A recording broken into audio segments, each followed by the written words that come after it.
Nearly every locality in the world puts laws and policies in place to curtail illegal behaviors, create safe communities, and protect its citizens. But what happens when laws actually enable the development of criminal activities rather than constrain them? By conducting 2 years of ethnographic fieldwork in Barcelona, Spain, researchers found that certain illegal activities actually flourished by building upon the laws around drugs, housing, and harm reduction that were meant to curtail them. In particular, they studied the rise of Narcopisos, namely vacant apartments that were illegally occupied by members of criminal organizations in order to sell and consume drugs. Via Narcopisos, criminal organizations moved the drug trade off the streets and behind closed doors.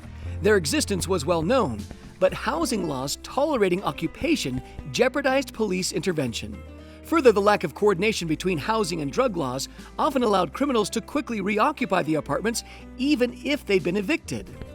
The Narcopisos also met the demand for spaces in which to consume drugs, at a time when street-level enforcement had ramped up, and when the harm reduction policies striving to minimize the adverse health, social, and legal consequences of drug use were insufficient to address this demand.